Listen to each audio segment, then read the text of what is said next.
Now I got Danny Phantom theme song stuck in my head. Yep. And Phantom Girl has copyright. Hi, I'm Shamar Griffith, codenamed Comic Shams. And I am Andrew Tejada, codename Arate. This season, we're getting whelmed for DC's greatest sidekicks and covering every episode of Young Justice on Yet another DC animated podcast, part of the Forgotten Entertainment family.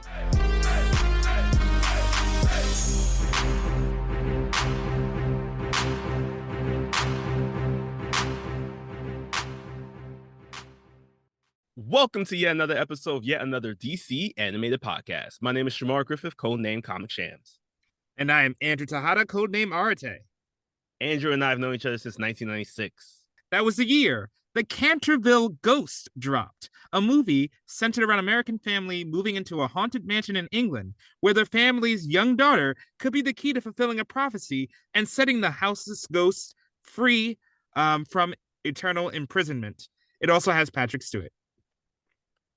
Oh, when you first said Canterbury, I started thinking about Canterbury Cricket, the one DC hero. I was like, is this his origin story? That's the link. That is it. That's the link to this episode. The Canterbury Cricket, of course. Yes, we're not going to talk about for the next 5 hours the Canterbury Cricket, who he is and why he's important to the DCU, and why James Gunn needs to put him in every single film. Or we can actually just talk about Young Justice.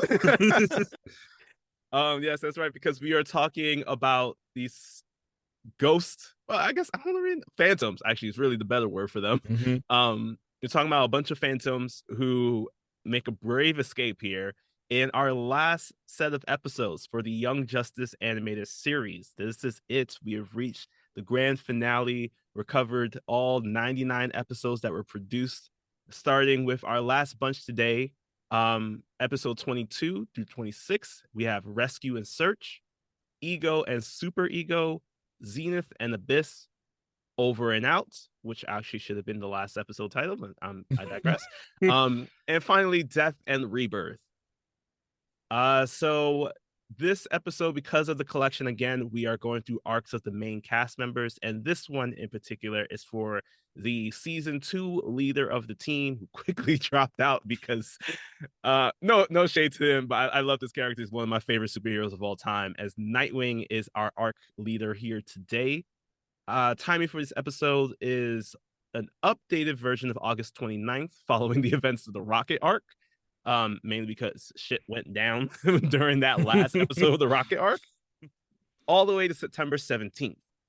And just like Smash, everyone is here except for Jason Spizak, one of our core members of the team. So he's already done a lot of great work already. So, but we do have the rest of the team, the people who we started off with from the very beginning, as we have Jesse McCartney here as Dick Grayson, aka Dan Danger, aka Nightwing. Lacey Chabert is Zatanna. Nolan North is Connor Kent, aka Superboy. Also another character who I'll highlight later on. Stephanie Lamellin is Artemis Croc, aka Tigress, as well as our Justice League computer system. Denise Boutte is Raquel Irvin, aka Rocket. Carrie Payton is Calderon, no last name that I can find, aka Aquaman. Danica McKellar is Megan Maors, aka Megan Morse, aka Miss Martian.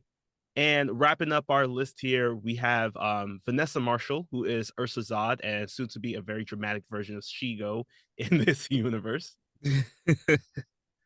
Phil Morris is Lore and Drew Zod, playing father and son here. And finally, we have the person that we probably came at for so long because of the harm he did to us back in season 1. But we got Ben Diskin, who is providing his final, at least probably final. We don't know the status of season 5 or anything like that. We're not in the weeds of it at all. But Ben Diskin is here as Ma'alfa Ak, aka our favorite Macomb X. Hell yeah.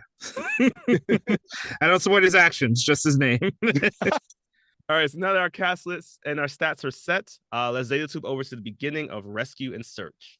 So we last left off with the Legionnaires plus Kid Flash getting captured by Kryptonian Killmonger. And Kid Flash, you know what? I'm giving this man his props because he went and he tried to stop him. But Kryptonian Killmonger is faster. He does have that reaction time. So he stops Kid Flash, ties him up. And even the ship tries to take out this evil Kryptonian. Bioship But is always a real one. back up, yo. This is who you want in your corner. But unfortunately, with everyone held hostage, the ship is encouraged to stand down. So as they race off to a goal unknown, we see that Dick Grayson has decided to take it easy. You know, instead of fighting crime and putting himself in mortal danger against supervillains, he decides to put himself in mortal danger at a circus, jump through fiery rings, doesn't worry about falling or anything. So, as he completes a great stunt, and we see that he's trying to go for the most jacked individual to close out the series award, by taking off his shirt, we see Zatanna show up and say, "Hey, bud, you wanna go solve a crime? Not do a crime. That's Flash. Yeah. That's the old Flash. That is, yes, Senor Figo Flash. Next up, we jump on over to the Phantom Zone. Just as a reminder, because of the events that took place during the Rocket event, we are now working in a singular timeline when it comes to the Phantom Zone. And while we're there, we see that Drew and Ursa Zod are talking with Superboy.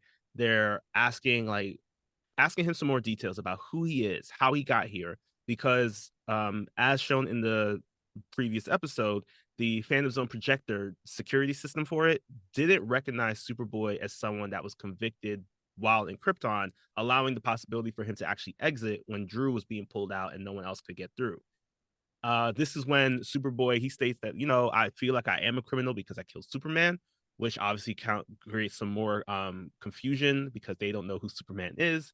And here now, it does seem that while Superboy isn't sure about who he is really, he does know exactly everything that happened because during this time, he starts talking about the memories that he has of being on Mars and the bomb that went off and how he tried to save some people because he wasn't the one that set the bomb. Zod, he's just like, listen, man, I'm gonna need you to get to the point. And he's like, what's your crest? You seem to be Kryptonian. What's your crest? Draw it out. And he does so on the ground. And it's the House of L logo, in which the Zods immediately recognize and are very upset about this because, they had beef since like day one. Yeah, that was a where you from? Where you from? What clique you representing, son? What's your set? Back on Earth, Dick and Zatanna are starting the mystery, and Dick doesn't really want to get that involved, but he does find it suspicious that Kid Flash is missing right now. So after he uses his basic hacking skills to hack security footage and credit cards, he discovers that Kid Flash was hanging around two mystery people that can't be identified by any system because they're from the future, and realizes those two mystery people hung out with Superman. So goes over to Superman, pull up on him in a diner, which Superman realizes this diner is as trash as his secret identity glasses. So although they try to get some information out of Superman, he is pretty much stonewalling them because he doesn't want to reveal what he knows about the future. But it doesn't matter because Dick will figure it out anyway. We did say we needed a detective. Yeah. As a quick spoiler / summary, because we could go through all the parts of this mystery, but here's something. Here's the neat part. You've seen all of this before. Mm-hmm. If you've watched any of the previous episodes up to this point, or heard the previous episode of the podcast, you know how the mystery unfolds because they're just unfolding a mystery that we already know about. So I think it's fair to just skip to the end of that when they have assembled all the team, all the members of the original team except McGann. So that pretty much catches you up on the hold on. We do have to highlight the fact that Aquaman came through with the nice fade and the beer. My man cleaned up during his vacation time. So, shout out to the mental health haircut. Oh, yes. And I also want to mention that at one point there's a throwaway line where Dick is like, someone casually mentions, oh, yeah, you dated Rocket and Zatanna. Excuse me, Mr. Grayson. All right. Making your way through the whole Justice League, huh? While we'll get to what happens after every member of the team except McGann is assembled, let's check in at the Phantom Zone to see how Superboy is getting some street cred. So Superboy keeps stating that he does know that he killed Superman, and obviously the Zods are just like, "Who is this Superman you speak of?"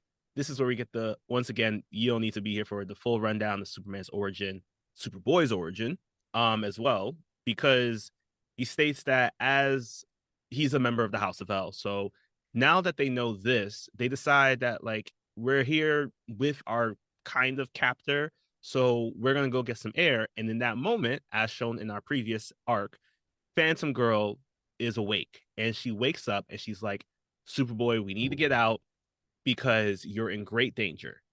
And as the more they talk, the more she starts giving him the same information that we have about how Zod, upon being released, he caused great tyranny and just everything terrible that he's honestly done. So she's trying to get him to move and even trying to use her abilities to phase them out because she explains that her skills is that she can teleport herself from the Earth plane to her home planet Bixel. They apparently exist outside of two separate dimensions, and something happened, I guess, during that time. Something that she assumes happens during that time when she went to save Superboy was that the immense pain that she got from, I mean, you from touching lava. I'm assuming that causes immense pain. It caused her to stop short. And apparently, the Phantom Zone is the bridge between these two realities. That's one hell of a one hell of a stopover. Meanwhile, back on the bioship's trying her best to probably see what she can do to take out Kryptonian Killmonger. Unfortunately, he has full control of the whole situation. This is when we also see that Macom X is using his shape-shifting abilities to pretend to be other individuals on Supertown. And this is where he reveals that the Kaiser Thrall, which was taken into custody during the Rocket arc, is now currently on Oa. So the new plan is force Kid Flash, because they all have inhibitor collars, force Kid Flash to use the cosmic treadmill to so that the bioship can enter subspace and they could travel to Oa as quickly as possible. Prior to this, we did see this really drawn out battle between the original team because they decided to collect at the Tower of Fate to try to see if they can summon Clarion so that he can help them teleport to the Phantom Zone and pull Superboy out. Their whole plan was to see if, because of the fact that Clarion does not like the Tower of Fate, they figured that he'll be too afraid to even step foot in it, therefore bend to their wills. Unfortunately, Clarion decided to show them that he is him and does this like shadow clone jutsu, starts basically attacking every single person. Like it's really funny to see how this is all happening because it's like just like in the Magic arc, where it's just like Clarion is just soloing this entire team. Oh man, yeah, and I mean it's fun. It's a lot of fun to see Nightwing get to fight. I think he did the best he could Did the best he against could. Clarion. Yeah. Clarion also stunts on Zatanna by speaking backwards effortlessly. But yeah, it becomes pretty quickly like any battle with Clarion, you know how this is going to end. Clarion is just dominating. So eventually, Zatanna pulls out her max spell. She collects her MP and uses the combo. And she says that, Clarion, you need to honor your debt to me by taking me to the Phantom Zone. That whole chaos arc where you're not a chaos crystal anymore. And he goes, you know what? I am going to honor your debt by not killing you. Damn, that's gangster. I can't even Mm-hmm. lie. I can't even lie. That's the one. So at this point, Clarion goes and they have leaving them without a definite way to get back into the Phantom Zone. But back on the bioship, Kryptonian Killmonger is making plans of his own. So he lets Kid Flash out of jail, but he reminds him that, look, if you try anything, it's over for you. And I like to detail that because earlier Kid Flash was caught in an explosion and he doesn't have speed healing, his arms are still bandaged at the moment. Mm-hmm. I do like that. As they make for a mysterious plan, the other kids in our crew on Earth decide to go for the magic school bus as their backup plan. So as the episode comes to a close and both race to their respective backup plans, we find out in a post-credit scene that the Kaiser Thrall is humanoid. we're gonna follow up on that, but yeah, we're just gonna drop that now though. Yeah, it really took a shot to our egos here hearing about that. Which leads us right into ego and super ego, where we are in Markovia. There's this like kid who is running away, is a young metahuman who was unfortunately turned by Clarion, and it was captured while in Cuba during the Outsiders arc. So he's trying to find a way to get to Markovia. Unfortunately, the only way I can say is that racism going racism. As the a bunch of Markovians come up and they definitely attacking him, saying that Markovia is only for the true Markovians, none of you metahumans.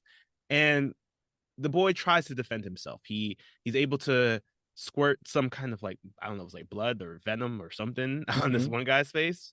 And this is what forces this entire gang to try to attack him. Fortunately, Geoforce or Hot Lava, I feel like we gotta call him Hot Lava now after what happened in season 3. Okay, yeah. Oh, absolutely, always. All right. So Hot Lava and his rest of his Infinitors, they arrive on the scene very much like a Young Justice team and say, "We need to save this kid." So he starts commanding orders, telling his people like Fury and Cobalt and every man to chase after and stop the perpetrators. Unfortunately, though, one man does get away, and they're unsure of like how he did because the person that he passed by was Everyman, and Brion's tight about this, but what he doesn't see is that this person seems to be shape shifting into this Infinidor, but originally looked like one of the attackers. Yeah, and that is because he is a new one on the crew. Uh, Change Boy. That's not his name, but I didn't write it down because he's only in this episode. Spoilers. Right. Uh, no, Every Man, right? That's his Yeah, name. every man. Yeah, yeah. Voiced by Nolan North, who is some. There's gonna be a scene coming up about him that I'm gonna be very excited about. Oh, great. Yeah. So as this mysterious assailant gets away, and again, like this, anybody facing the Infinitors, that's just a slaughter. That's not even fair. Yeah. Um, we cut over to Ivy Town where Hale's going to college. They are using their powers to levitate stuff, which I am extremely jealous of. And Hmm. anyone who's ever moved upstairs at any point wants this ability. We do find out at this point that Harper is along for the ride, but ultimately Harper's deciding to go another route outside of college. And this is where Harper drops a bomb that she's like, "Hey, I want to date you. I kind of love you. You don't have to say anything, but I'm going to go." Which, is typical when you're at that age of 18, you just kind of drop it all and run. Um as Halo is left to think that over, we go back to Brion where Brion is thinking like, isn't it suspicious that this villain antagonizing metahumans, chasing them to our door, escaped again? Before you can even process that, the media shows up. It's a whole firestorm. So while we're thinking about the conspiracy, yeah, so we come back to the Phantom Zone where Phantom Girl is like, okay, cool, cool. Let's dip now, actually. Let's go. But Superboy is like, I'm loyal to the hood. I'm loyal to the block of Zod. I cannot, I absolutely cannot leave.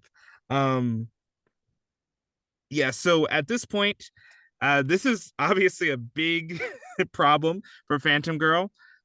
Because now that Superboy's loyalty is locked in. She doesn't have a way to take him out. Ironically, everybody else is trying to get in. And speaking of probably people trying to get in, it's time to go find the magic school bus. Yeah, so our crew here, the team, they head on over to an impound lot because off screen between episodes, Nightwing was able to find the magic school bus. But unfortunately, it gets a little complicated when it seems as though the magic school bus has been crushed into a cube. While everyone's in shock about that, we hop back over to Markovia, where Brion is once again talking with this kid who reveals his name is Lizard Johnny. Well, you know what? Brion would approve of that name. That is true. That is true. I take that back. So as he's talking with Lizard Johnny, he's telling him, "Don't worry. While you're here in Markovia, I'll be sure to protect you." Lizard Johnny's just telling him, "I just really want to be in a place that I could be safe. Like I don't want to fight. I don't want to be in this situation at all." And he's even mentions that, are you going to protect me the same way that you did against the attackers and what you did to your uncle, which causes a bit of a shock to everybody's face. Fortunately, though, he does apologize for that, but then it leads into the minister Joseph coming through with the I don't really know what his title is, but Zivyad, I think was his name.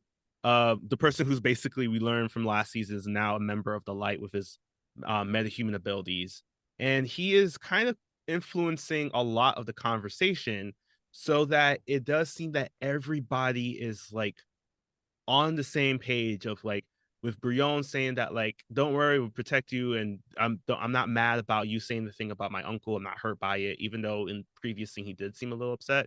And even Lizard Johnny saying that like, yeah, Brion had to do what he had to do. This is all while one of the Infinitors, Fury, she's watching as this is all going down, and she does seem to be a little upset about it, because something that the minister said was, all these metahumans that Brion seems to be bringing in and going into rescue seem to be some of the same people that was at the Metahuman Youth Center. So does that mean that Markovia is taking away metahumans from the Justice League? And speaking of that youth center in the Justice League, we open up to a really, great scene, to be honest, of this monthly group therapy session operated by Dinah. We see that Looker, Violet, Tara, what's the name, Wind, and like the Wind Girl, Andy, Vic, and Gar are all there, and they're all sharing about just their own personal experiences. And this is when Violet shares with the class or the group how she just started at Ivy University. She's feeling very great about it, but there's the issue of the fact that someone expressed a romantic interest with her, and she states that the reason why she doesn't feel like she can do anything is because she feels blocked, which Tara brings up a very, very good question. Are you blocked because you don't know how you feel about her, or are you blocked because you still love my brother? That is a hard hitting question, but we can't go right to it just yet because, yeah, but so we cut back to Brion and we see that there's a cartoon that they are using for propaganda to convince kids to join the Infinitors. And it's pretty well made. But at the same time, Brion does feel a little bit off about this. He just feels like things are off. And as he is bringing up good points and objections, his aide touches him and influences him. Because again, we remember he has the subtle power of influence. But one of Brion's people suspects, one of his Fury is suspects. Speaking of suspicions, Phantom Girl is telling Superboy in the Phantom Zone, look, if you let these people out, there's going to be a huge coup. Everybody's going to break out. The universe is done. And as other Kryptonians come by, she says, okay, pretend I'm unconscious. Pretend you don't hear it, nothing. And Superboy stands and says, yo, that girl faking sleep. So left with no choice, Phantom Girl disappears to parts unknown. And meanwhile, we get another quick scene um, back in Brion's country, but this one is more messed up than we've seen before. Yeah. So Fury ends up meeting up with the rest of her team, Trajectory and Everyman. Trajectory is a speedster, Everyman's a shapeshifter, and they're outside the house. They ring a doorbell, and the person that answers is the same Minister Mueller, Minister Joseph, who was talking with them earlier, who had the questions about why is it that Markovia seems to be taking youth away from the Tau Center that the Justice League has put together. And he immediately questions, it's like, is this because I said what I said? And they're like, nah, I mean, it could be. It doesn't have to be. But, we just want to check in because you're all about protecting metas, yet every single member of your family is a non-meta. And he picks up on this threat. And this is when Everyman transforms into a monster. A monster that we love on this podcast because Everyman, today voiced by Nolan North, brings to life Tusk. Tusk is back, yes, baby. Woo! Not all heroes wear capes, some wear tusks, and yes. Tusk is back, baby. Woo! 5 seconds in the Young Justice universe is the greatest thing that we've ever wanted. This threat leads to Mueller unsure of what to do next. He closes back his door. And luckily, though, in the situation, Fury does pull away every man, or now Tusk, this Tusk variant, from the door. So as she starts questioning once again, like, what is it that, why did we do this? Like, this wasn't the plan. This was really messed up for them to do. And every man and Trajectory are just laughing about it, even saying like, yo, it's a good thing that you pulled me back because it shows that that you're on his side. It's like playing like a little good cop, bad cop. But the more that they laugh, the more that you see that Fury is just very uncomfortable about this situation.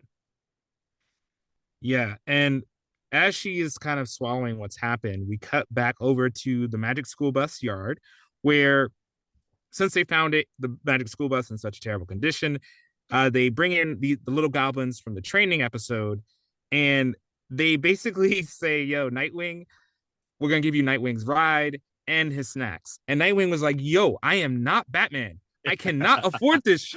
And he was stressed. But the deal was made. Um, Elsewhere, we go back into the counseling where we catch up on Garfield, and he's doing so much better. He has a support dog that's helping him with talk through things and deal with things. He's not on the team. He's not back on his show, but he's starting to heal his relationships, except for Perdita. That one he's still waiting on. So after we hear Beast Boy's improvement, that he's really able to handle his pain, we get someone who's in complete pain because when Phantom Girl arrives back on Mars, she immediately gets the injury she should have had by reaching into the lava to get Superboy. So she is racked with pain, but luckily alive.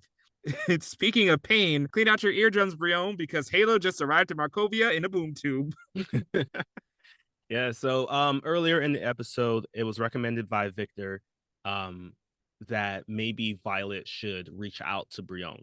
Great thing that did pop up in that moment though was that Dinah did say don't recommend, don't advise, share from your own experience. And he talks about how when his father reconnected with him through just like a simple text, it gave him the opportunity to reach out when he could. So Violet does the same thing with Brion. Unfortunately, Brion is sitting on his throne looking at this text.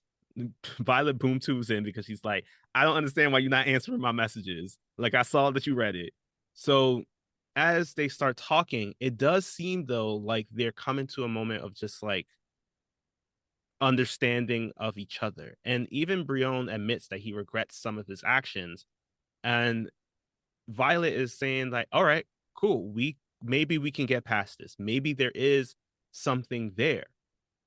Unfortunately, though, his advisor comes in, is shocked because, of course, that boom tube is loud. So he's like, booming in the throne room is kind of a bad thing. And he sees Violet there. He questions, are you here? Questions her, are you here to be his queen?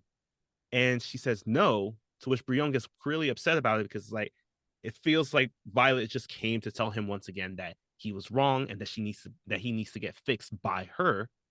And Violet's just like, fine, if that's how you truly want to be, I see now who you are. I'm no longer going to be a part of your journey. And once again, she boom tubes out, blowing the eardrums of everyone in the room. And the advisor, who's just like, do you want me to be here to comfort you? As he goes once again to probably try to touch him to change his mind, Brion sends him away. But we do see that the advisor smiles because he's like, at least I know that Brion is away from someone that can influence him other than me. Mm. And after this outburst, we hang out with Brion is alone with Fury, who we learn her real name is Rosa. And Rosa basically is like, look, a lot of shady things have been happening around here. I know you're feeling uncomfortable. I think the two of us really need to talk about what's going down in Markovia. And as they start this conversation, I'd like to remind you this leads absolutely goddamn nowhere because they never Ever. circle back to this for the rest of the show. So You sit know, on that. this was a great setup. Like, Yeah. I would have loved to see how this played out. Nope. And don't give the excuse that they were canceled because you cannot set something up like that and leave it there for another season. That should have been addressed. Yes. Come on. Anyway, um, to close up the 18 other plot lines, Halo decides after that meeting to call Harper, let Harper know how they feel. We also get the rest of the team, the original team. They don't want to loop in McGann in case this is a false lead. So they decide to take the leap into the Phantom Zone alone. And we end with another thing that doesn't get followed up on, the construction of the Hall of Justice next to the UN. Also, I just want to apologize. I realized Yeah. I think I might have accidentally said she for Violet a couple times. It is they take ownership on that. My bad. I'll make sure to do better. That's part of learning. If you have somebody in your life who has changed pronouns and gone through this, Mm-hmm. trying is important. And Yes. you're gonna make mistakes because we have years of programming of like to assume and put people into boxes already. So just keep trying. You'll get there eventually. And next thing we have coming up is our next episode, Zenith and Abyss. So we open up to Oa, where we see Tomar 2 now, the Green Lantern. He's at the desk. He is checking in the visitor at the Galactic Science Prison. I really need to know what kind of prisons there are, because it's like between this and Atlantis, like we are doing the prison system wrong. Um, so he's talking with this visitor. He scans him with his ring. It does cause a little discomfort. We see Kilowog in the back getting ready just in case, but it does come up that this person has no criminal record. Um, and Tomar 2 tells him, okay, everything seems to be good about this individual. Who are you to check in about? And this is when the visitor is revealed to be none other than Kryptonian Killmonger, who is checking in on Kaiser Thrall. And he learns that Kaiser Thrall has been released to his home planet on Earth. He tries to ask why, but fortunately, Tomar 2 does have some discrepancy and confidentiality when it comes to keeping this information secret. But as he leaves, Kryptonian Killmonger does mention that he believes that he knew his father, and he hopes that he becomes a great Green Lantern just as his father was. And I was just like, this is the biggest slap in the face I've ever seen in my life. That was some cold. This is like his villainous moment. This is his Yes. Vandal Savage training coming through. But as we as we as they as Kryptonian Killmonger makes his moves to try to find the Kaiser Thrall, we see that our members of the team are in the Phantom Zone, and they thankfully they find Superboy really quickly. Unfortunately, Superboy thinks all of his friends are hallucinations. What you know what? I can't blame him for that at all. Facts. Um, so even though they're alone with him, he doesn't want to go anywhere. And it's revealed Zod set it up. It's a trap. As we see that they're stuck in a trap, we go back to Earth, or more accurately, the Watchtower above Earth, where Forage Her has arrived with the Kaiser Thrall and has brought in McGann because they realize that there is a humanoid boy inside of the Kaiser Thrall, but the only way to communicate with him is through telepathy. So in one of the darkest stories in this entire show, we discover that Danny was a runaway from home, and as a meta, he was taken and trafficked. His brain was removed from his body by Desaad and placed in this box. And furthermore, every time he uses his powers as a Kaiser Thrall to do anything with dimensions, it causes him intense pain. So, an 11-year-old boy was taken on the street, ripped out of his body, and forced to serve Darkseid. I don't know what to say. It's some dark stuff. It really is, and it's a very sad moment too, because like the more that McGann is communicating with Danny in this Kaiser Thrall form, the more you can hear in her voice just how sad that she is about his story. And it's everybody's trying to say we'll do everything that we can to help, but it's in a moment like this, there isn't much you can do. So you can see that moment, that kind of feeling echoing out through the room. In that moment, they all get distracted because there's an incoming transmission for Miss Martian, which she takes, and it's revealed that it's Prince Jem, who tells her that, listen, I don't have all the facts, but I have a strong reason to believe that Connor may still be alive, which is much of a shock to her as we hop over to the Phantom Zone, where we do know that Superboy here is alive. And he's just really kind of piecing everything together. He's realizing that his friends are really here.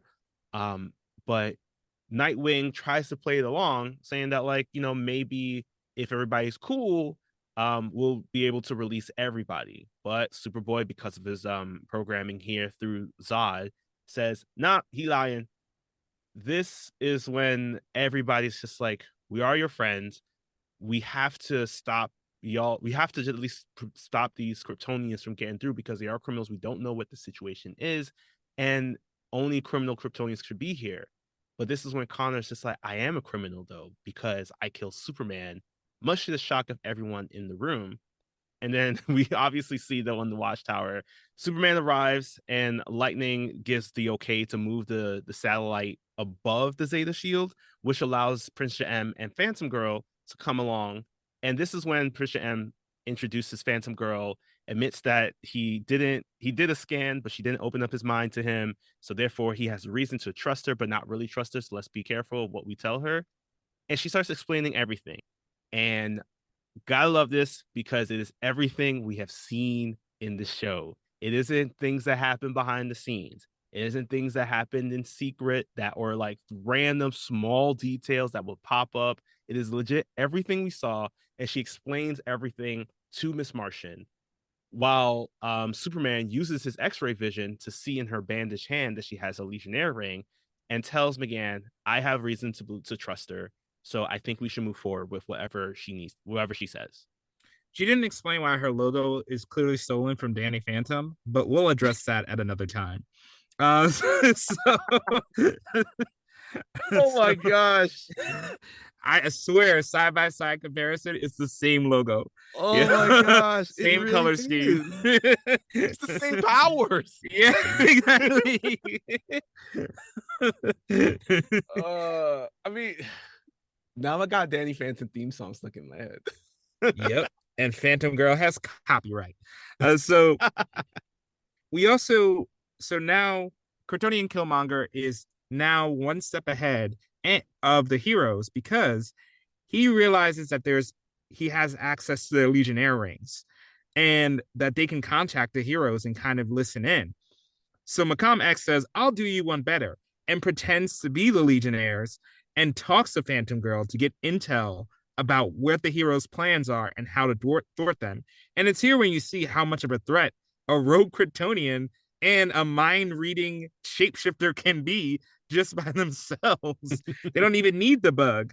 After this point, we go back to a long awaited confrontation in the Phantom Zone. My goodness, how excited I was for this scene because we see the Kryptonians who, mind you, don't technically have Kryptonian powers there against the heroes who are trained. And immediately in this fight, I have to, everybody, remember, these are not full-fledged Kryptonians. Again, so Artemis shoots an arrow right at a dude's chest. She was gonna kill that guy. Don't kill that man. Artemis is not playing around today. She's tired. She is not whelmed. She is distraught, and she's definitely not feeling the Aster. So she's. So the team, of course, these are trained heroes, so they seem to be getting a little bit of ground. And Aquaman is even able to coordinate a counterattack when he's like, okay, don't worry about your fancy skills because we're thanks to willpower and the way things work in the Phantom Zone, your weapons are not going to be as reliable. So just throw those hands. And Zod, in one of the coldest sequences, goes full. We stay ready over here and completely mops the team. Completely. Like, he even gets Superboy to beat up his own homies to turn on the whole block. What a reversal. Wild. It is so wild. Meanwhile, while this is all happening, we hop back over to the watchtower, and McGann's like, okay, maybe since you're saying that Superboy doesn't want to leave, maybe me being there, me being present will be the thing to knock him out. So they tried to teleport to the zone. Unfortunately, as it was explained, Phantom Girl, she can't pinpoint exactly where to go. She can only go between Earth and Bixel. And this is what happens. They head over to Bixel, and it's the most horrendous location I have ever seen in my life, because there's nothing but like electrical storms and like deserted land. There's nothing to build on there. And she's just like, this was Bixel in the 21st century. And it was just like, who came here later? It was just like, you know what? This is a foundation for a great city. I could build a summer home here. Yeah, I was like, sorry about that. Real estate is so cheap. I will get paid. It's an investment on this. So because of this, and because of the fact that they realize that they can't get to the Phantom Zone, McGann even tries seeing that maybe she can use her powers to pinpoint in on Superboy. Fortunately, it doesn't work, which leads to Danny, or Kaiser Thrall, or actually, let me just call him Danny Chase now because my man's been rehabilitated. Danny Chase does offer a solution, but it requires for McGann to create a psychic link and the possibility of Phantom Girl using her abilities to tune into the transdimensional frequency that Danny can create. Unfortunately, Phantom Girl's like, my powers don't work like that. I'm organic. I don't get frequencies.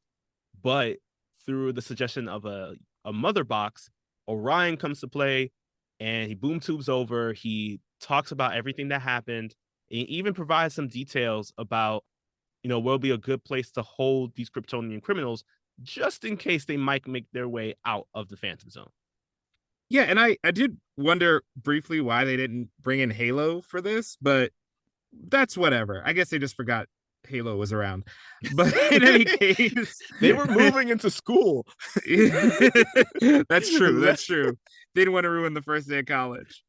So we go back to the zone, and again, Zod is that dude, I'm telling you, because Nightwing tries to pull out one last ditch effort, Kryptonite.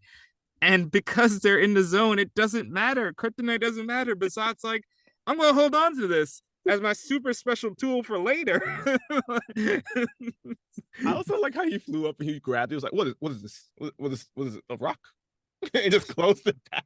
Great. Yeah, I was like, all right, this is going to be a good mouse tool.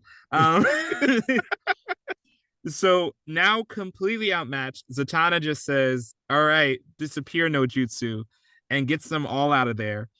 Back on the ship, headed towards the Red Sun planet, we get a scene that I didn't even consider them including, but they did it.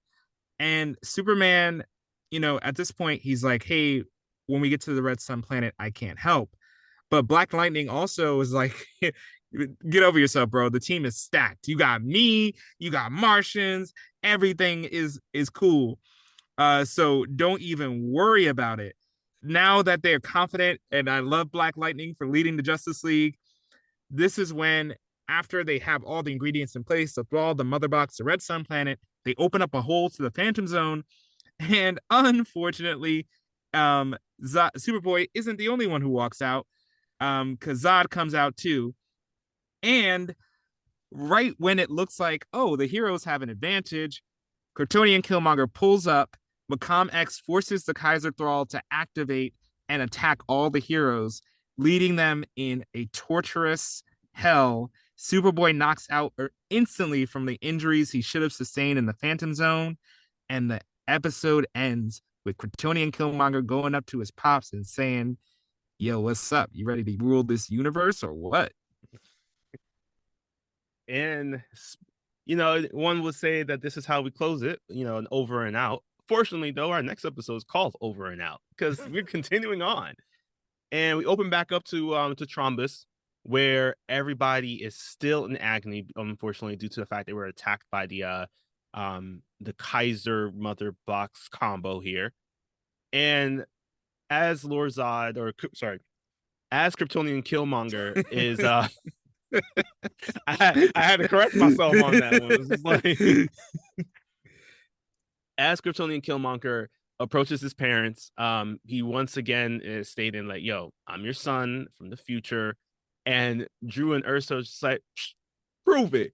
say the secret maxim. And it was like, I'm sorry, what? That was Yeah, and it. my boy just recites a phrase that was basically like, yo, Zod is it, Zod is all. And they're like, oh my God, he is our son. And it's really a shocking scene because this is where, again, thankfully, because we saw all of this content before, Kryptonian Killmonger explains that we gotta get y'all to a yellow sun because it's when you can gain your superpowers and conquer the galaxy. Drew Zod tells Feora, which was one of his lieutenants that popped on through, to head on over back into the Phantom Zone, gather his army from all the different forts, and tell them to come back here so that we can take over the galaxy. And it's wild mainly because it's just like assemble them within the hour. And I was just like, I thought they were all there. Like, there's more Forts, apparently multiple forts. forts. It's a fortnight over there. So this is where I got to give props to a secret MVP, even though they're very recent to the series. Mm-hmm. Forage her will is stronger than the Kaiser Thrall for a brief moment, and she almost knocks them out and gets the heroes to safety. But with the wake of this development, they decide they need to retreat. So Zod says, all right, let's retreat, but I'm taking Superboy. Kryptonian Killmonger is not for it, but his dad will not budge on this. So as they leave, the Kryptonian Killmonger, still in his gangster mode, pulls up to the Fortress of Mm. Solitude. He takes the Fortress of Solitude, my man. And again, he again is like, yo, can we just kill Superboy while we have a chance? And his father Drew Zod says, I'm certain this guy is turned. It's all good. Leave it alone. So at this, Killmonger doesn't fight it. He just says, all right, how about you guys go to the Kryptonian Pokemon Center, get some healing real quick, free healthcare. That's that's what the real Kryptonian magic is, free healthcare. And It's so good you heal yourself just walking outside. oh God, if only. Um, now and they also reopen the portal so that the Kryptonians can go to well now they'll go on a yellow sun planet Mm. on Earth. So this is where the heroes realize the team realize they have to close the portal from inside the Phantom Zone, otherwise a bunch of Kryptonians are going to get out. But luckily they're going to have some help because Kid Flash is awake, alert, alive. Yeah, he sends everything, just every trace. I think he burned the sage so that Kryptonian Killmonger's essence was no longer in there. Um, in that moment, he also this everybody is just trying to collect themselves. Miss Martian's a little sad because she saw Connor, she felt him in there, but unfortunately, she can also sense that he reverted back to his cabinet's programming. And they decide, all right, that we need to get to Earth because the closer that the Kryptonians are to a yellow sun, the worse the situation is going to be. Of course, though, they don't really have many things to get them back, but we do see that Bioship is still here. So Kid Flash, he goes in, he starts operating everything once again, and with a combined might of subspace travel, Kid Flash using the cosmic treadmill, and Forge her using her power ring to wrap the Bioship in a construct, they are moving at like the speed of light. If there's something faster than that, they're moving that fast. Yeah. And this is also gives even though they're moving so fast, they do have time to slow down and have some important conversations. So we see that the Legionnaires finally get to reunite, even though they're not so happy about it, Mm. because exactly what they were trying to prevent is now happening much earlier than it should.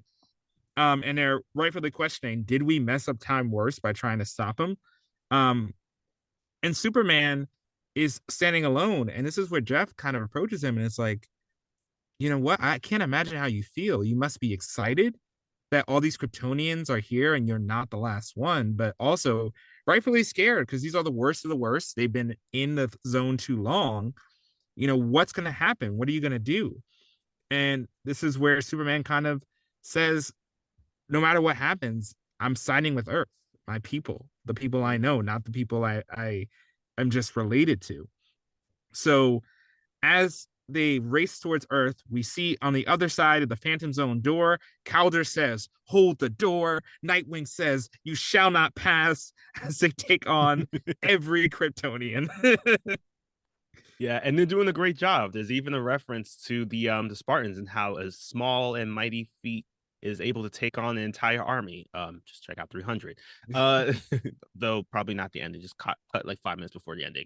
So while they're fighting it out and able to hold the Kryptonians back, they do state, "All right, we need to find out what's on the other side of this portal." So they decide to switch up a look at their dance partners a bit as Nightwing takes the charge to run through the boom tube and see what's on the other side. And he pops up right in the middle of the fortress, and I love this dude because he saw immediately on sight. He was just like, "Oh nah, Ursa and Drew in the sun pots." So he took a batarang and blew them up. So they'll probably be fine. Right, or Um, if not, if they die, they die. he's on that Artemis time today. Understandably, this pisses off Kryptonian and Killmonger. So Kryptonian Killmonger lashes out, knocks over a statue, and once again, Nightwing lays down bloody, and it appeared that once again, Nightwing was killed by a rock.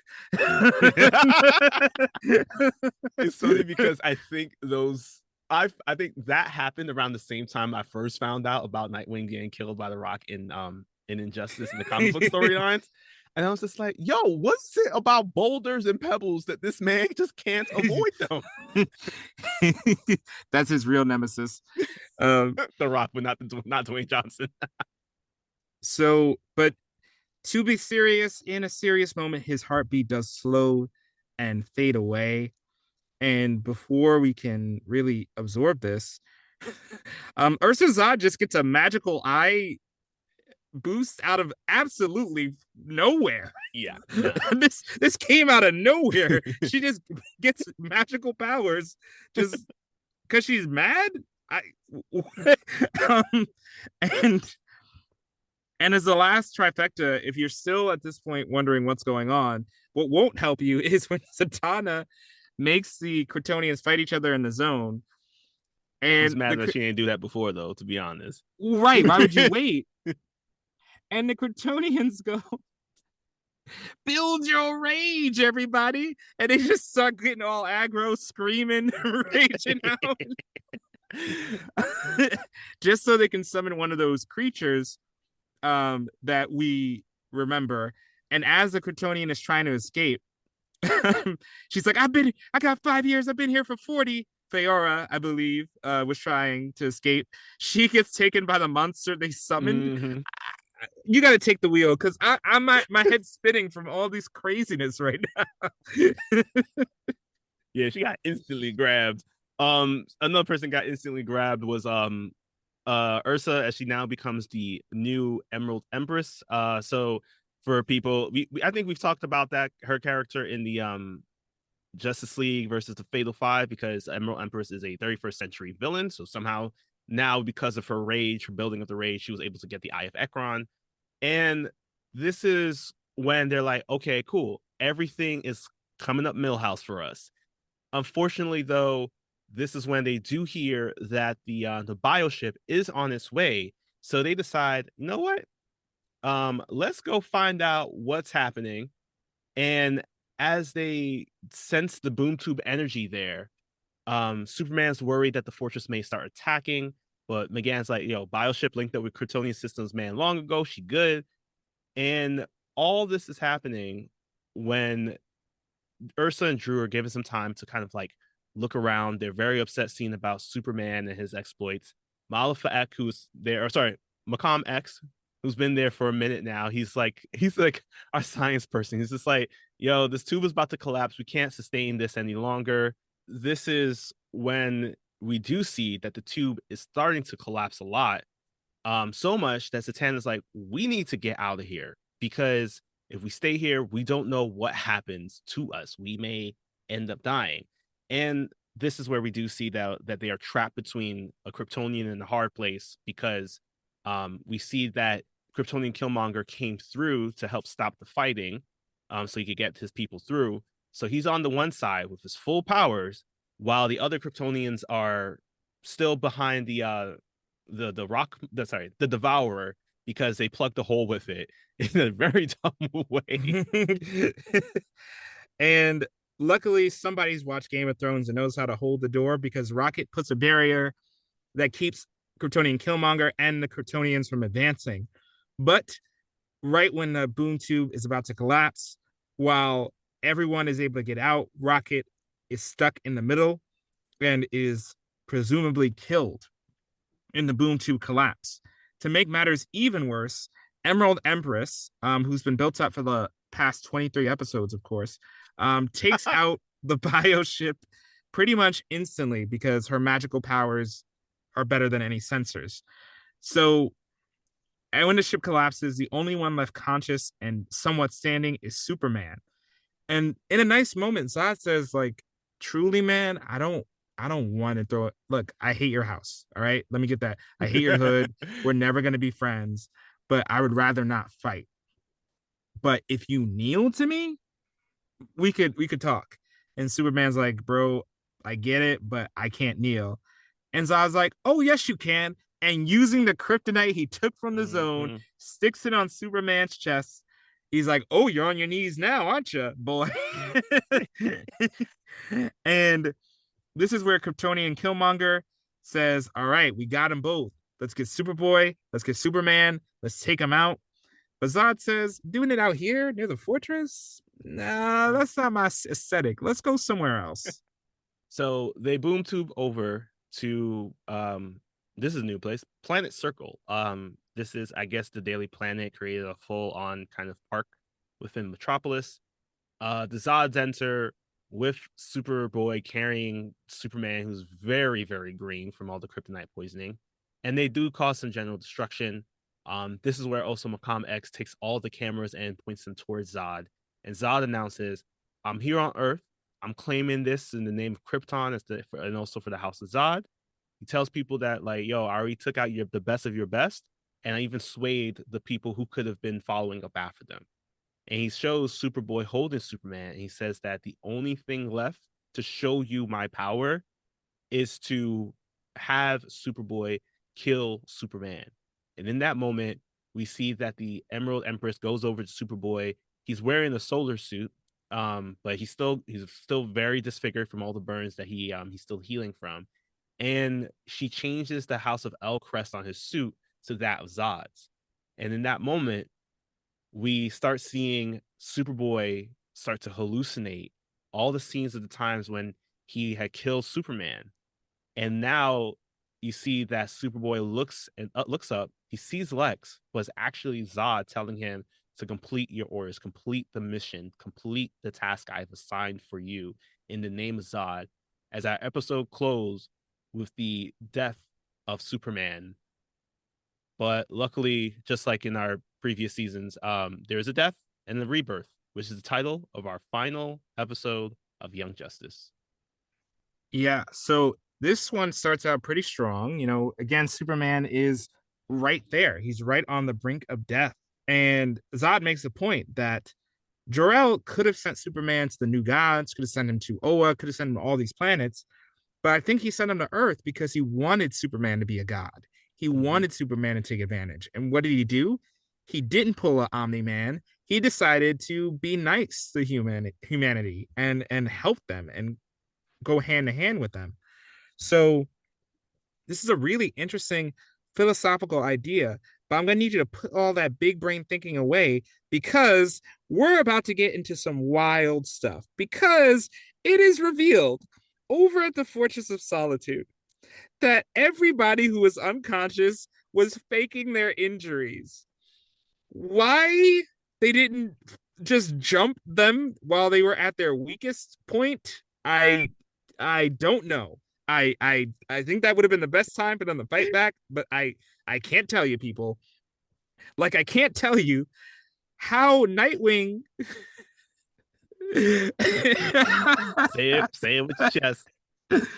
when Nightwing was attacked, he faked his own death by cutting his forehead like a professional wrestler, his words, not ours, and slowing his heart rate down like Batman taught him which is just an advanced way of saying Nightwing used his micro expressions to avoid and fake his death.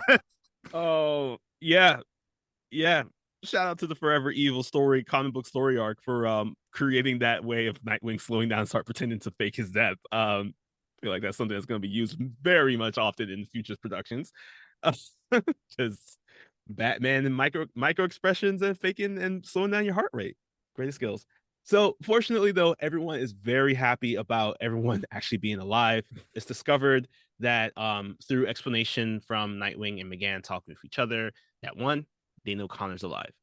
Two, Emerald Empress, when she attacked them, Saturn Girl has sensed it. She got in a psychic warning and alerted everybody to get ready to take this hit. Fortunately, Superman and Orion took the whole blast, and I was like, "Holy crap!" And because they were able to take that hit, it gave McGann and Saturn Girl enough time to create this illusion that made them look like they were all down. But McGann said that they decided to send Superman since he most likely would be the one to be able to take that hit, and figured that the Zods would know that as well. Unfortunately, it didn't play out exactly as they thought because they weren't expecting the kryptonite to to take out Superman and for Superboy to now be holding him hostage over in Metropolis. Yeah, there's also a minor plot hole here because at one point Nightwing speaks with authority about what happened to Rocket, and I'm Mm-hmm. like, you weren't Yeah, he there. wasn't there. You were faking your injury. Like, did McGann, and even if McGann gave you the info, why are you speaking with your whole chest like you were there? Anyway, as all these plots are merging into one, to add another obstacle, Bioship has to heal, but it doesn't really matter because Baby shows up a second later. I don't even know why they introduced this as a problem when they immediately solved it. But back at our main event, we're wondering Superboy has now been convinced by Zod to kill Superman. His mind is scrambled, his memories are messed up. How can they possibly bring him back from the brink? And the answer is one word: family. Because the word family, like Martha in Batman v Superman, instantly convinces Superboy, you know what? I don't want to kill him anymore. and and that's it. That's it. He gives up. Yep, resolved, problem solved. And right on cue, Kid Flash rushes in to help. At the same time, Zatanna gets there, and now they got to do it by sunrise because the sun Mm-hmm. isn't sun's only over Earth during the day, so they got to hurry up before the sun gets back from where it is. Yeah, so oh gosh, I almost was like, this is when they started playing every single Wiz Khalifa Fast and Furious song ever created during this fight. So now the rest of the team are still on their way. They're like, again, we gotta stop them before the sun comes up. And everybody is in this fight. Like again, like we mentioned, it's just like Smash. Everybody is here. Um, so we see that Zatanna, she comes through when she finally arrives. She conjures a ring of fire around Macomb X, which fortunately is able to take him down. And like what's his name?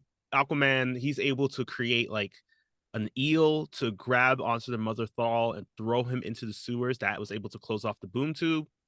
Lore sees, I'm sorry, Kryptonian Killmonger. He sees Tigress, and it's this is when we do see that like some of their powers are starting to come through. Fortunately, Kid Flash was able to rush her the hell out of the way from there.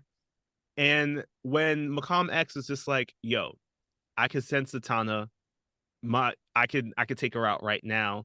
This is where we see the most shocking thing of all because well, Kid Flash was able to grab the eye of Ekron. Unfortunately, he gets shocked because of it, and this decides to change up the entire fight schedule again because now we do see that somebody does come through as Fayora and Nan were able to make their way through the portal. Fun fact, Nan was one of the three people that was in the Superman 2, that film. And I believe he's also gotten our most jacked character award for today, unless we're giving it to Orion for taking the hit in front of Superman. I don't know. Nan was well, you know what? Nan does lose the award because skipping. I mean, this fight is wild, but in the middle of this fight, Nightwing kicks him, Okay. and I feel like you can't compare that to to getting hit by the Eye of Ekron. You know, Nightwing is a human, bro. Like I love him, but he's a human. He's a human man. Oh my gosh. So Macom X in the fray wants to get control of the Kaiser Thrall and keep it. But here is where Chameleon Boy is like, "You ready for that round one rematch?" Because I don't remember them fighting often. But they uh, he tries to take a shot at Macom X. McGann immediately comes in and is able to restore Superboy's mind pretty effortlessly. Artemis shows up, and I say that because at this point I realized that her entire arc was just doesn't even matter right now. Yeah, Like, it really does not. and speaking of arcs that didn't matter, Aquaman uh pulls up, and I will give it to this boy. He was given the work to Zod. All Hmm. right. He was doing the Lord's work to try to take out Zod. And as established before, he's on tier with Kryptonians. Um, so now the fight has been reset. Superman and Superboy are now on the same side since Superboy has his memories back. Now it's time for some real battles. Um, as McGann decides to step into the fray. Yeah, she steps in a very big way too, because in a prior scene when they're all flying over to the fight, she and Nightwing have a conversation, and he tells her, "Yo, this is the worst of the worst that we're going through right now. And I know that in the past you've been working on not going too far, especially because we know about her whole exploits into the mental scape and swaying people in her own way." And he's like, "Listen, I know that you've been working towards coming back from that, but today's the day to mind mess up some people because you are like ace in the hole. You are everything that we need." And she comes through. Immediately it does seems like she's still kind of holding back because she's mostly doing illusion works on Emerald Empress, even to the point where Emerald Empress is able to trap her into a ring of fire. And this leads into a very shocking death when Emerald Empress flies over and rips out McGann's heart. It's very graphic, very gory. You actually see the whole thing beating its last couple of beats. But luckily, because this is the episode where everybody fakes their death, this was a full, complete mental illusion set up by McGann as she brain blaster, knocking Emerald Empress unconscious, causing the eye to separate from Ursa as the two beings fall to the ground. At the same time, we see that Danny is being tortured by Macom X. Danny was able to come back because the mother box, although it was being controlled by Macom X, was able to recombine Danny in this like mental scape. And Danny is just like in terrible pain. Fortunately, Saturn Girl comes up and it's just like, "Yo, why don't you pick up somebody your own size?" And I was like, that's a fair point, but he can also Mm-hmm. shift to the size of Danny. So I don't think that was actually the right statement. Yeah. But I do like this moment because finally Saturn Girl encourages Danny to step into his own power, and he is able to kick Macom X out of his head himself, just with his Hmm. own power. Now we cut to what should be the main event, which is Superman and Superboy versus Zod and Kryptonian Killmonger. And Superman's like, look, they're good. They're strong. You know, they're getting powered up, but we are a team. Hmm. So let's hit him with a We combo. family. We family, right? So let's hit him with that combo. And they start their combo and immediately get washed by Zod and Kryptonian Killmonger. Yeah. Immediately. What is this combo? It looked cool for like a hot second. And then it was just like, so no. It's like, yo, Combo breaker. all this happens. And fortunately, though, we got another ace up our sleeve with the emergence of Danny now finally taking out Macom X. He opens up a vertical boom tube from the sewer. So this gives every single person the opportunity to find a way to knock a Kryptonian down into this Phantom Zone tube. We see that Artemis or Tigress and Nightwing still fighting against Non. This entire time, they're still fighting against this one Kryptonian. They execute the West maneuver. West maneuver very so even though he isn't here with us, we know that he is with us. Because this is the typical 5-year-old playground trick of someone kneeling behind someone and then the other person pushing them, causing them to flip over. Nan gets kicked into the boom tube. Feora, she tries to leap in, but unfortunately gets trapped in a force bubble, revealing that Rocket also kind of faked her death, and she is alive and well, standing in front of a time sphere, and is just sending Feora into the Phantom Zone as well. And thankfully, she's like, I'm not even gonna bother to explain that right now. um, so she says I'll explain later. And right as Macom X and Zod get one-way tickets to the Phantom Zone, the Emerald Empress, the eye just takes her away. It just takes she's just out. I Right. whatever. Um we'll get to it later. Um so now the fight is finally over. So now that this fight is over, this climactic battle, it's time to wrap up literally every plot line we have. So let's do a quick speed run of a couple things right away.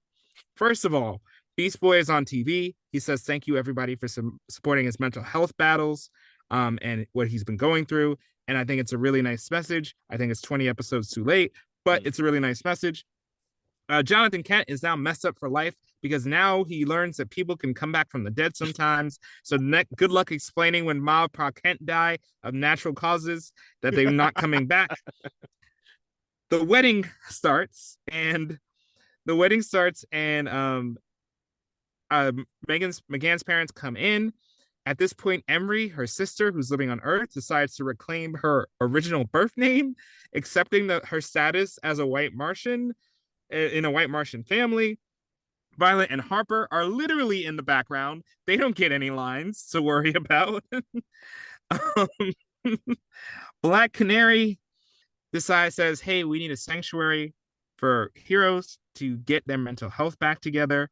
And I'd love how she looks over to Batman because Batman was giving the vibes that I'm not paying for this. And Perdita has moved on. She said, sorry, Beast Boy, but I don't think we'll get back together. I need to take a breath. So why don't you continue with the 17 other plot lines that we're going? Of course, because again, it's a wedding, and I'm hoping that Batman paid for this because Connor and Clark arrive in a black limousine because as I think back in season 3, during when they first met Metron, Connor had asked Clark if he could be his best man, so that's the situation that's happening here. Calder comes up, and he's talking to Orion, Chameleon Boy, Green Lantern Forager, and Rocket, trying to figure out a plan for the Kryptonians because we can't leave them in the zone forever. Chameleon Boy is like, yeah, I mean, we could. I mean, they were technically released a little early because of this scenario, but you can see what happens in the 31st century. But also in the 31st century, they caused some crime. So Clark suggests that maybe we could just leave them out on Trombus. It's an uninhabited world. There's red sun. They have to literally build everything from scratch. And Raquel notes, bringing together that plot point, that this is a great way to start the treaty between the League, the New Gods, and the Green Lantern Corps, because they can watch over it and make sure they don't rise up. And they're like, all right, we'll talk about this later. But they're going to find out something very shocking soon because the Kryptonians never made it back to the zone. Vandal Savage, in his expertly clever ways, worked with Ultra Humanite to share that the Kryptonians, during their trip back into the zone, actually never made it there. And because Clarion was able to hunt them down, they now have all the Kryptonians on Warworld, except for just one, because the Apocalypse required one, and they also can't find Macom X. So you see the Warworld in the Phantom Zone. It gets taken away through a portal set up by Clarion. And at the same time, we hop over to another planet where the person who was acting as his liaison for Macom X and Darkseid, Graven is his name. He shares that this is the reward you've been looking forward to because of your faithful service to Darkseid. It's a planet that the Aashens could call their own. Macom's like, yo, what's this planet called? And it's revealed that it's called Durla, which is the home planet of Chameleon Boy, meaning that maybe in some way, Macom X and Chameleon Boy are distant relatives. And I guess all that racism and attempted ethnic cleansing was worth it for Macom X. Right. Because Macom X and Chameleon Boy look exactly alike. the fact that he gets a happy ending after all that is mind blowing. Um, but we don't have time to sit on that horrifying thing because we need to find out how Rocket survived. And apparently, getting trapped in the boom tube sent her to Metron's vault. And Metron just gave her a time sphere for free that he had fixed up, the one that they had left behind there previously. And he sent he sent the time sphere back with Rocket. Now earlier, Kryptonian and Killmonger had escaped into the time sphere, and they were worried about where it was going to go. It's revealed that Metron, when he gave the time sphere, preset the coordinates, and the coordinates take Kryptonian and Killmonger back to the Kryptonian bomb that was about to go off under the surface of Mars, the time it did. So Kryptonian Killmonger goes, "Oh, obviously, I'm supposed to go and kill Superboy." And I'm like, bro, do you not remember that you yourself set a kryptonite bomb that now you're completely vulnerable to? Why the hell would you get out? And it's revealed after Kryptonian Killmonger predictably fails, he was the ash mark on the wall this entire time that people thought was Superboy's body. And Metron smiles and says to himself, "That's for kicking me out of my chair, bro." Honestly, that's the pettiest revenge I've ever seen anyone execute. I hated this man, but I love his planning. It was I wild. A lot of the stuff that happens off screen. Mhm. Rainey from the 31st century comes, gets the Legionnaires. And this is a question I wanted to ask you because we get to see the wedding guests assembled. Mhm. These seating arrangements, as someone who's gotten married, do these seating arrangements make any sense to you? The first row did. Everything else was a complete trash shit show because it was like God, it was so bad. It was like, first off, the spacing of the aisle was wrong. The framework. Okay, before I go into making this a wedding podcast, I'm just it was it there was I could see the vision. Unfortunately, yeah, it was a little blinded.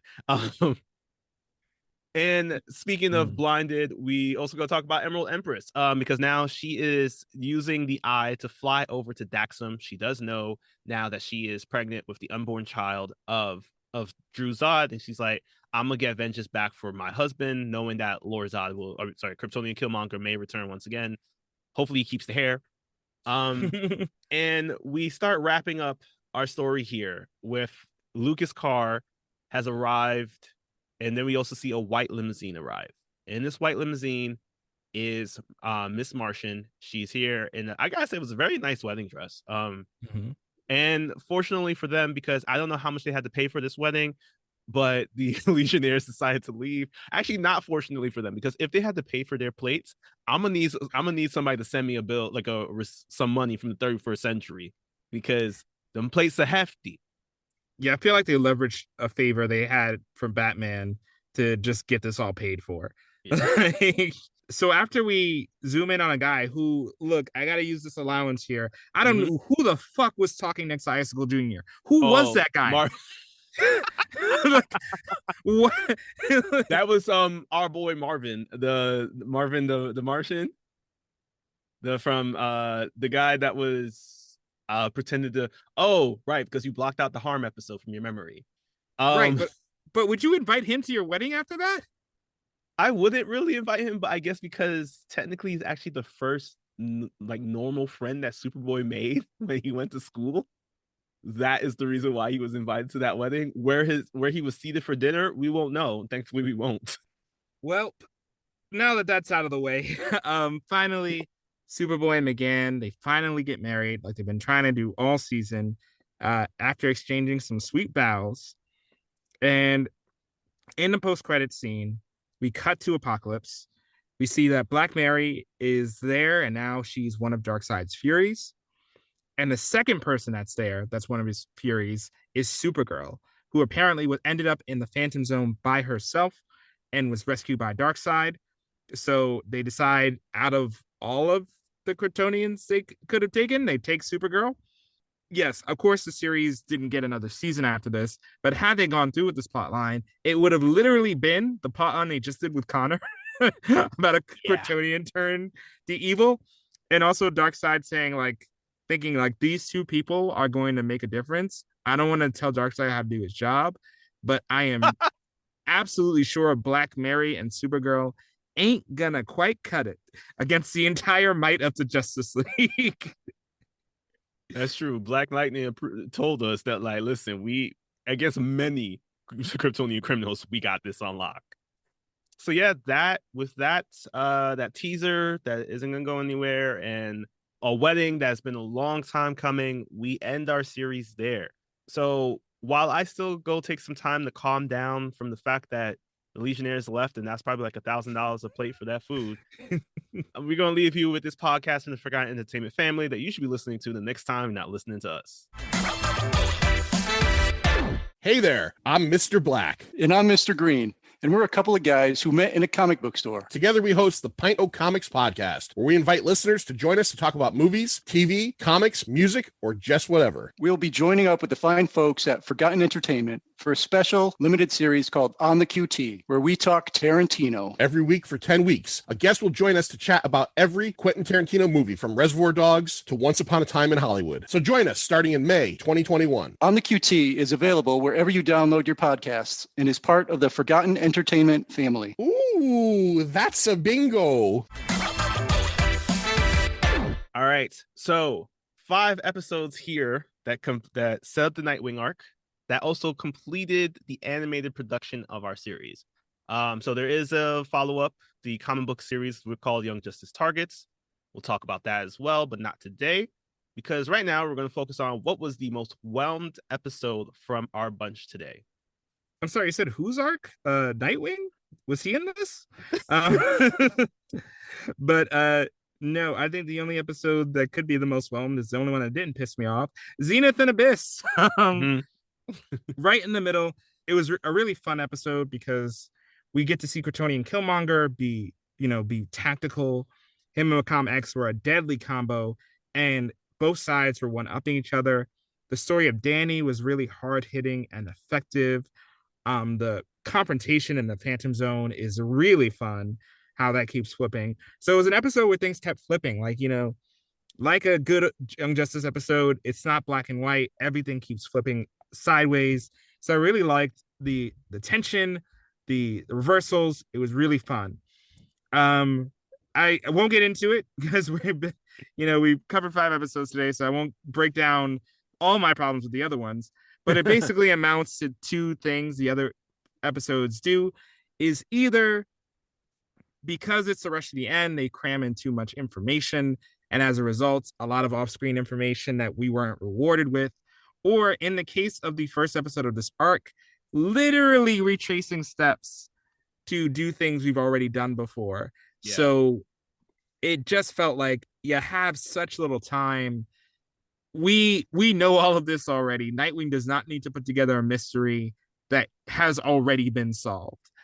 So it was frustrating to see that, them kind of waste a really interesting detective episode on prior information.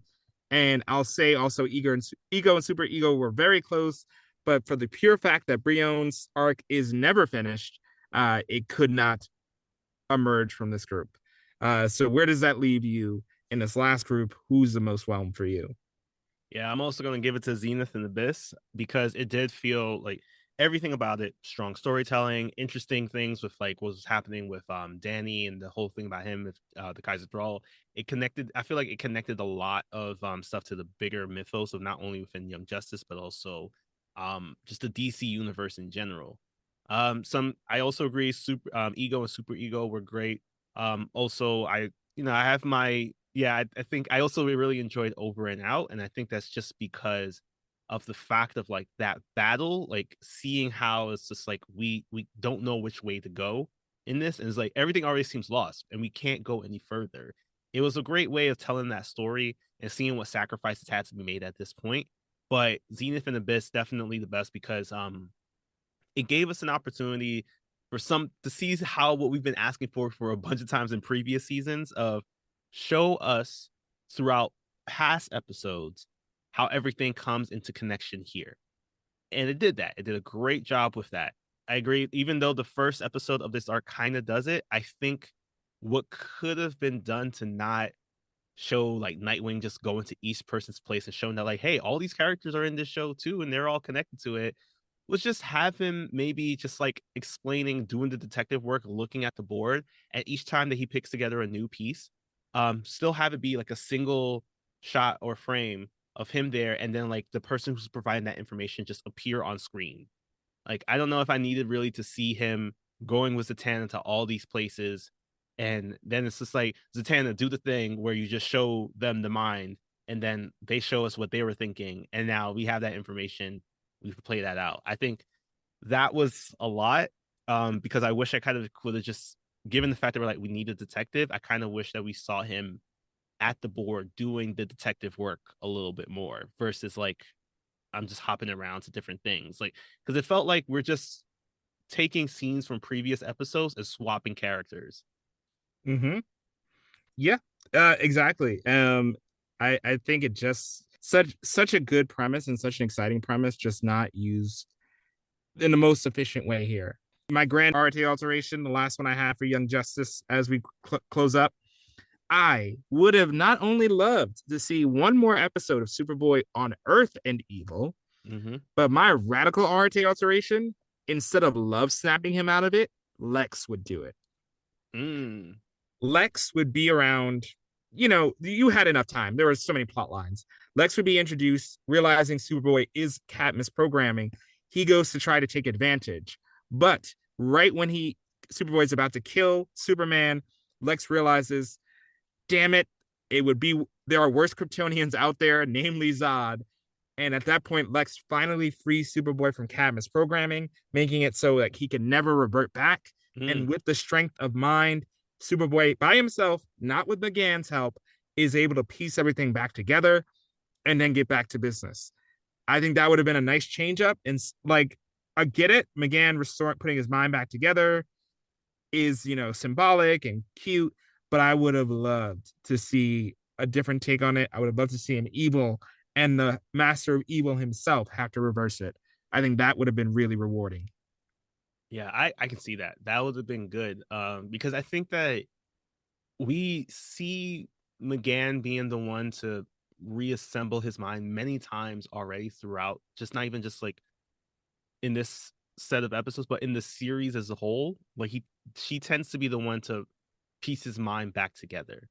And I think it would have been nice because now it's like, I'm assuming that behind the scenes is probably like, yeah, like there's work was done mentally for him to not be taken over again, but it's never explicitly said. It's always like it always seems like he's doing this work on his own, which kudos to him.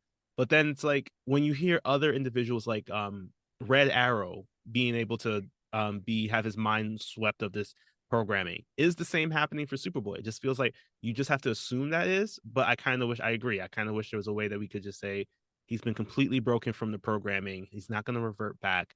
And it's not going to be like he has to continue. Like, yeah, maybe he continues doing some work, but not have it be that like he's never going to be free when so many people have had an easy out of it already. And would have brought his whole arc, the series, full circle. But we just had to find out what was going on with Perdita, so never mind that. Yeah. Oh, and also I forgot to mention, because I just thought it was a cool thing, was Beast Boy's emotional support dog, Wingman, is actually the name of Greg Sipes, the person whose voice is Beast Boy. That's the name of his dog. Oh, well, yeah. Comes all full circle. Yeah, unlike Superboy storytelling. But speaking of storytelling, we're gonna hop onto the comic book section of this. Now, there isn't much I guess that we can share just because, it's a Nightwing arc. I feel like we talked about him in the past already, given like who he is as well as his origin. I think we definitely talked about it during the Judas Contract movie episode because that's where he adopted the title of Nightwing. Zod might also be a good option, but honestly, I feel like there's so many different versions of him throughout media telling us to kneel that I think we're good. Oh shit, my bad. I forgot to actually mention this. So back in our first episode of this season, I mentioned that the titles of each episode spells out something much like it did for season 3. That title for season 4 is called Invitation to Kneel to Zod. Oh. That's what we okay, that's what we're building to. Yeah. Okay. Yeah.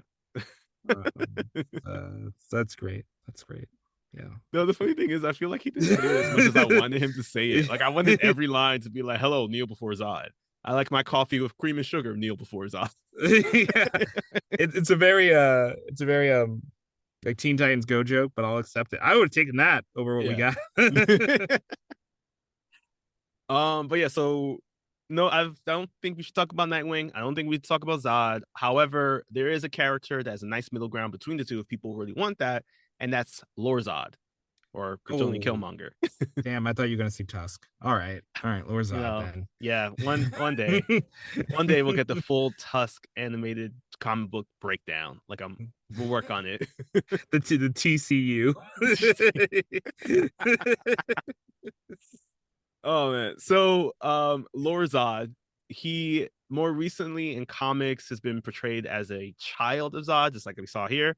And in the that was mostly seen in the 2017 Revenge storyline in DC Rebirth. This was when Cyborg Superman pulls together Superman's greatest enemies, by which I mean variants of Superman, like Eradicator himself, Zod, to come and fight against Superman. And during this battle, we got a chance to see Lord Zod being pulled from the Phantom Zone as well, but as a little kid.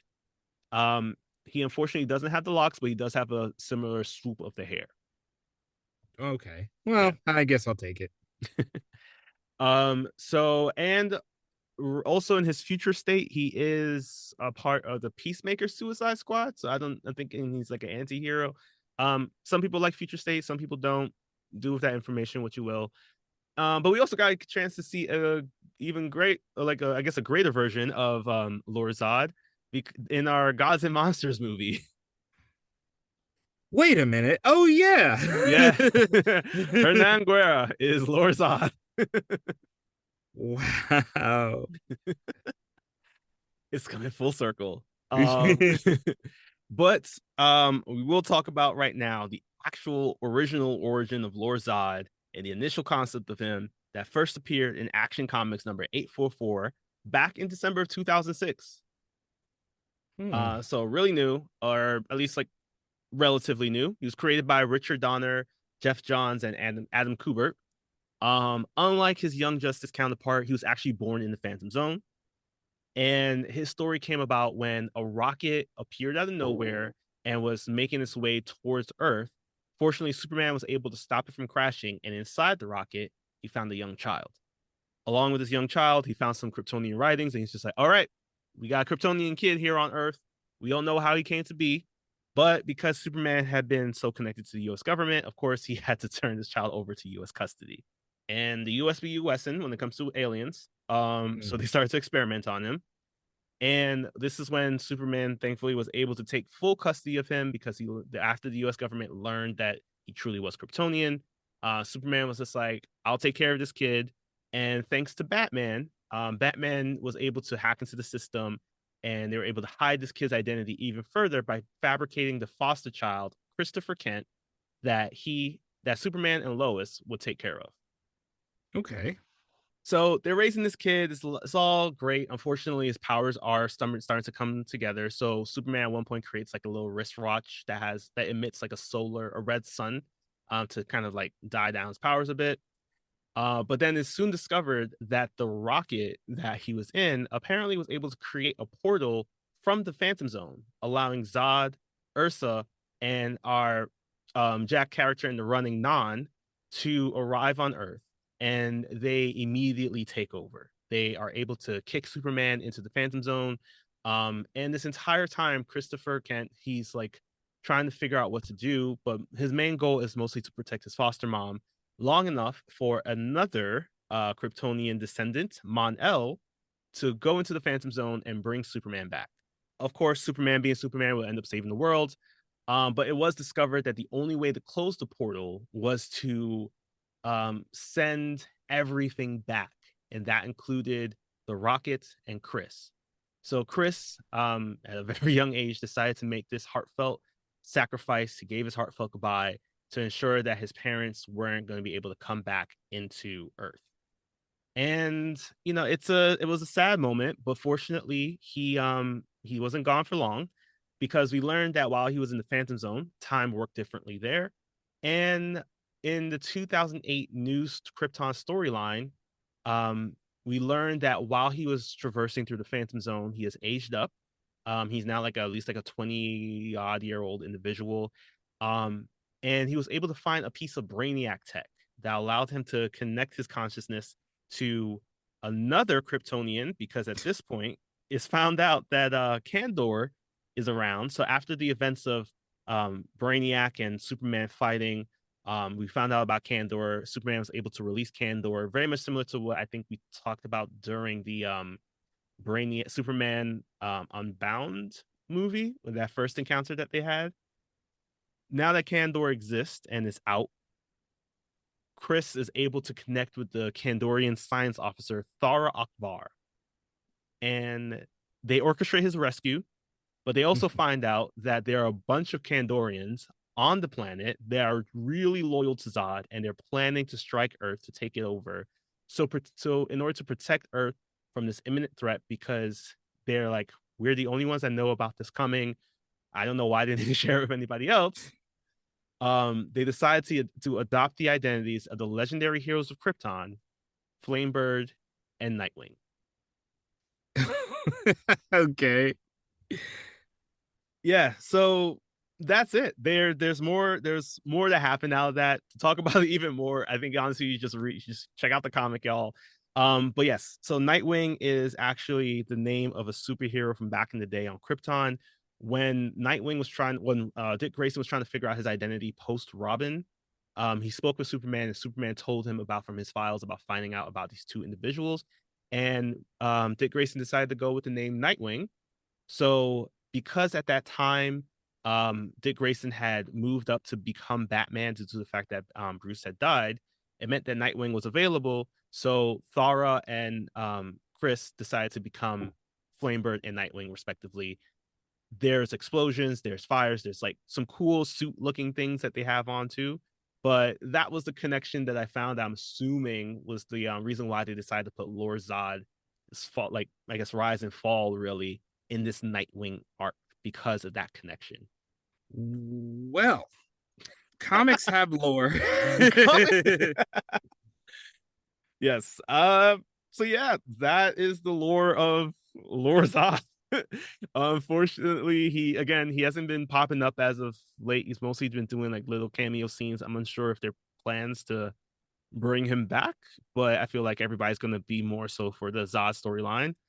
And with that, I feel like that also wraps up not only our episode, but I guess almost our season of Young Justice, because I was wrong. We are planning to do a superlative episode next week. Yes. With a breakdown also about the Targets comic. And also, I'll be here to present my official Worst Arc Award. That's one of the awards up for grabs. Because you might be able to guess it now, but see now for confirmation.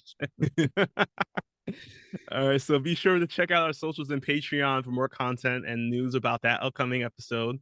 In the meantime, take care of yourselves, and remember that heroes, except for Wally, never die, because as we saw in this Nightwing arc, they fake their deaths a lot. And if you get into trouble and you just don't know what to do, just rage out, because either a magical eye will contract with you, or you'll summon a beast that will eat you. So either or, you'll get out of that situation.